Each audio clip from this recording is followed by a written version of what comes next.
Hi guys, this is Anna and welcome to my channel. In this video I would like to do book review of War and Peace, which I have read together with Anj and Yamini and all the other lovely girls and boys who were interested in either reading War and Peace for the first time or rereading it. I have read it in Russian because I am Russian, so obviously there was absolutely no point for me to get into different translations, and I have read this book many times before this term, so this is definitely my either upper teens or 20 something reread.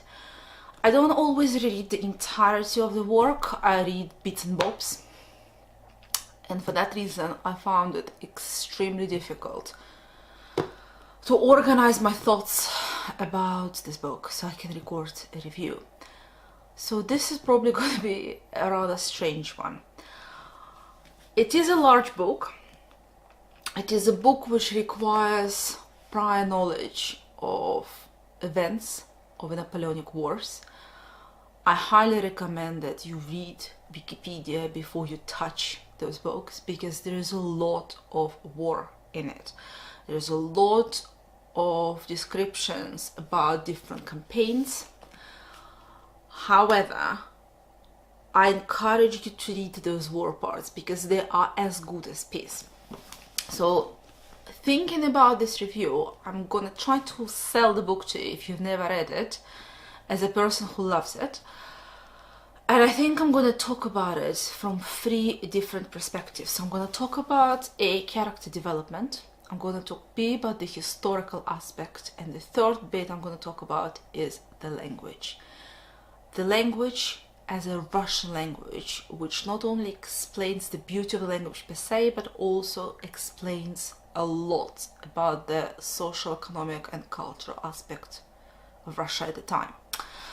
So before we get into those things, the book is set over the period of about 20 years. So we meet all the characters in 1805 and we go through most of the Napoleonic Wars, most of which were fought either in Europe in the first volume or in the territory of Russia, because Russia had been invaded by Napoleon, and a lot of the book is devoted specifically to 1812 and the Battle of Borodino and how it has led to the personal development of the characters and the development of the country. And then you kind of fast forward towards the end of Napoleonic Wars and what happened to Napoleon following the Waterloo and the campaign fought by the British Army in particular, but we don't get to see the military aspect of it. So starting with the character development, there are a lot of characters in this book. There are over 1,000 characters. But obviously, you're not going to spend a lot of time with every single one of them. Even though the book is over 1,000 pages long, it is not long enough to explain all 1,000 characters in the same detail. Instead, you have 4 main families which go with you through the entirety of the book. They kind of link all the different bits and bobs. And through those 4 families, you actually get to experience that character development I was talking about. So you have Rostova, you have Natasha Rostova. She is the male-female protagonist of the book. You get to see all of her family, so her brothers, her older brother, her younger brother. You get to see her older sister a little bit. You get to see Sophie, who lives with them. She's a poor cousin, her parents. They live in Moscow, and then they have to be evacuated from Moscow, they have to leave it because of Napoleonic invasion. There's a lot of time devoted to her family. So it's worth learning their names because you will see them a lot. You also have another family from Moscow they interact heavily with, and that's Pierre Bezukhov, who then ends up living in St. Petersburg and then eventually all over the place, and you get to see the war through his eyes as well. And he is probably the character whose personal development was the most moving for me. So Pierre Bezukhov, he is a bastard son of a very rich Russian upper society man, and then his father dies. His father was a lover, supposedly, of Catherine the Great, so he's an older generation. He leaves all of his money and all of his estate so all of his land and money to his son. So Pierre Bezukhov becomes this most wanted young bachelor, and every mother is completely enthralled with him. That before they were absolutely not impressed. So this is family number 2. We get to see his marriage to a very cold, selfish and self-absorbed woman called Hélène, and through her you get to see her family number 3. And then you also have a male character. For a lot of people, he would be the male protagonist of the whole novel, but the more I read the book, the less he becomes the main protagonist, the more Pierre becomes it for me. You get Andrei Balkonsky, and you get to see his father, you get to see his sister, you get to see his first wife and the son they have. So those are the main characters you will see over and over and over and over again over the period of 20 years. Probably gonna try to hold the two like this because they just are, they're so heavy. So those are the main 4, but you also have those 2 characters. You have Napoleon, and you have a lot of the discussion done by Tolstoy about Napoleon as a private person and as a major figure in the European and world at the time history. And you also have the Russian general Kutuzov, who is this older, he's elderly at the beginning of the book, handicapped man who has to go against the will of a lot of people, go against the Tsar in a lot of ways, trying to lead the campaign against Napoleon. So those 2 characters will go head and head, and the first 2 volumes deal more with Napoleon and the other 2 volumes deal more with him. So you get to see those characters as well as your fictional characters. Those are real characters, real historical figures. And this is what I really love about this book, because that brings me to my point number 2. You get a lot of history, and I love history. And Lev Nikolaevich Tolstoy, he's done a lot of the historical research. His own relatives have participated in the war because he comes from a very high society family in Moscow. So part of his own family were fighting in those wars. They were close to Alexander I, the Russian Tsar at the time. And he has spent years, Lev Tolstoy, years and years and years and years, going through the archive, going through the private letters, studying military campaigns in detail, and that shines through his writing. And you might say, well, why do I need to read those long passages about the war? Because they show you the human soul. They explain to you how an average person will react in danger. There are parts of this war when you read it and you just want to cry because it is brutal. There's complete hopelessness. You get to smell the fear of the characters. You get to experience what it's like to be mate and know that you're probably gonna die and your mates are gonna die and you still have to go in this campaign because your Tsar wants it.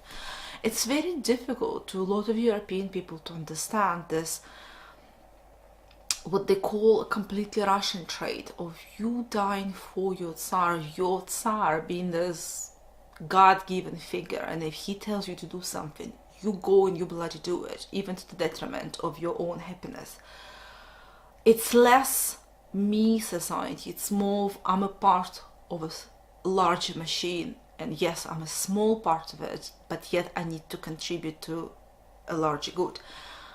And in that way, Tolstoy really comes to explain the Russian psychic way better than many, many other authors did. I know a lot of people in Western Europe, they love to read Dostoevsky because Dostoevsky was of a different school. He explained life more from a me perspective, very personal.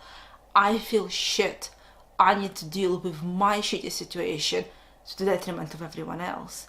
Well, what Tolstoy tries to do is he tries to balance that, and he has extremely selfish characters, plenty of them in that book, versus a greater good. That desire of people in a time of need to sacrifice themselves for something larger. And part of it is historical upbringing of the country, because Russia was under complete serfdom. There were lots of people who belonged to a richer people. it's like slavery but not the same. And when it was completely removed, well, it was removed in the 19th century, but realistically a lot of it has been removed very, very recently, because you had 1917 revolution, and basically what the communists did, instead of liberating it, they put people in kolkhoz, they put them in a pretty much the same situation, but they just rebranded it differently. And it explains Russian society now, because you have Putin. A lot of people say, like, why do people love him? Why do people love Putin? He's such a horrible human being. Well, because you had centuries upon centuries of having someone to decide your life. Can you imagine how liberating it is for a vast majority of people to have someone else make those difficult decisions in your life? If you're more of an individual person, like probably I am, that's why I found upbringing in Russia suffocating. I wanted to experience life differently. I wanted to drive my life myself. That's why I left, in a way. I'm much more Western European in that aspect. But it comes with risk. I mean, I have to compete for work. I have to come into competition for everything. Where if you lived previously, someone else would have made that decision for you. And I can see why it appeals to so many people.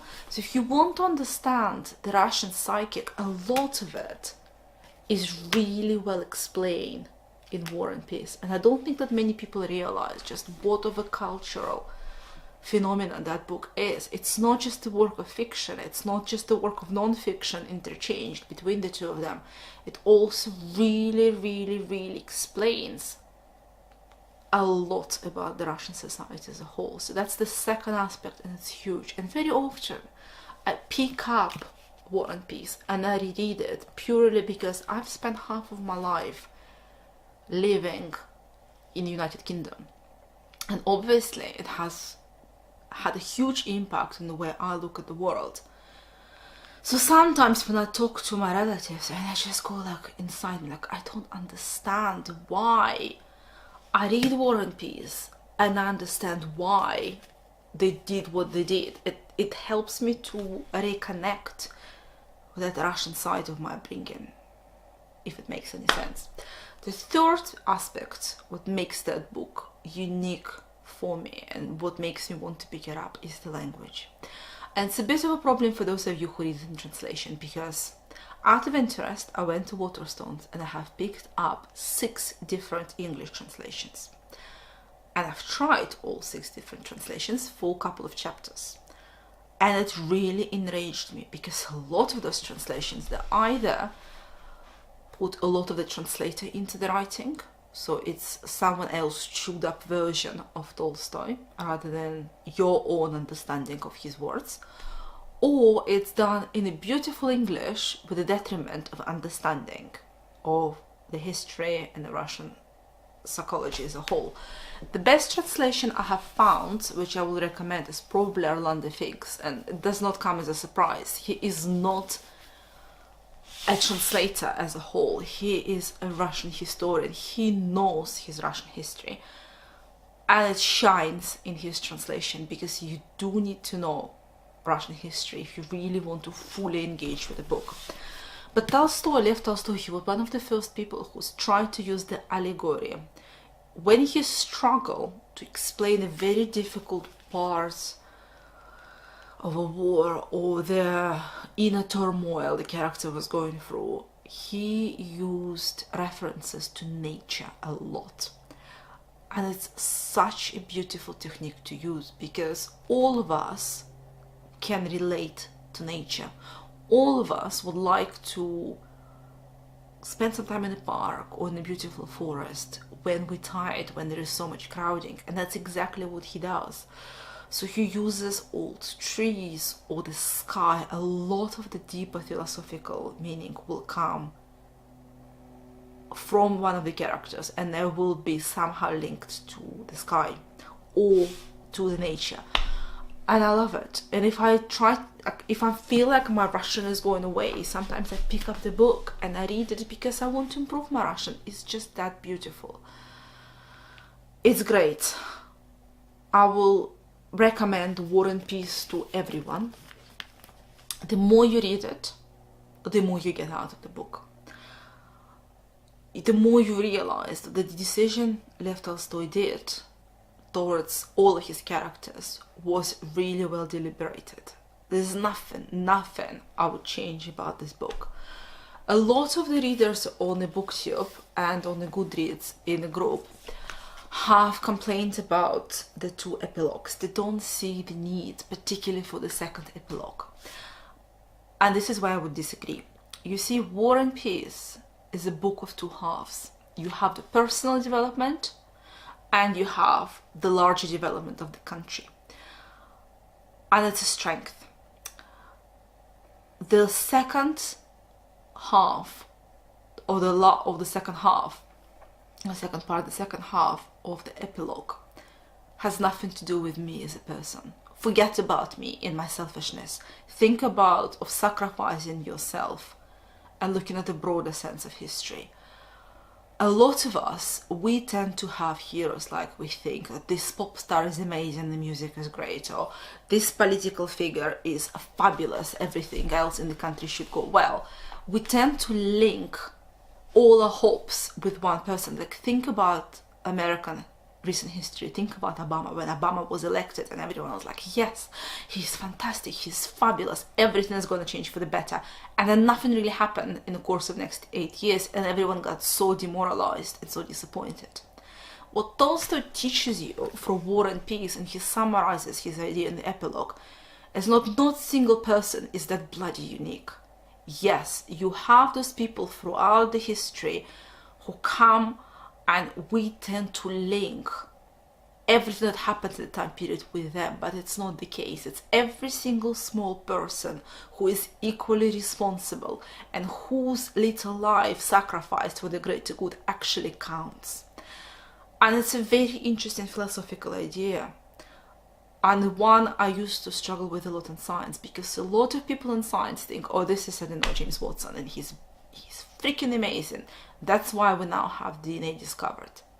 No. He came at the right time, in the right place, and he relied on other people doing their little research all over the world. It just came together at the right time, at the right moment, and he had the right tools to link it. Hence, his name is now written in the annals of history. Same with Napoleon, same with Kutuzov. They just happened to be there. But their individual achievement would not have shone through if it was not for the other people happening to be there at the same time, working collectively towards the greater good. And it's a very difficult change between the different philosophical schools.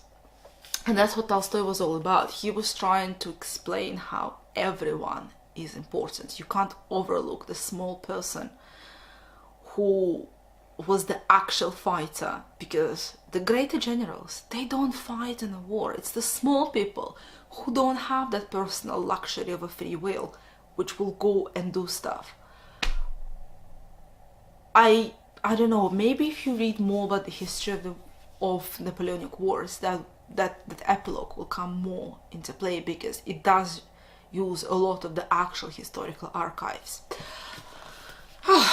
It became quite a large chunk of a review, but all in all, War and Peace is probably one of my favorite books of all times. Not probably, it is one of the favorite books for me of all time, and there is absolutely no doubt that I will reread it many more times in my life, God willing, if I'm going to be still alive. I can appreciate that there are no good translations, but read several, which is what I do with the Greek classics. I read several different translations and each translation helps.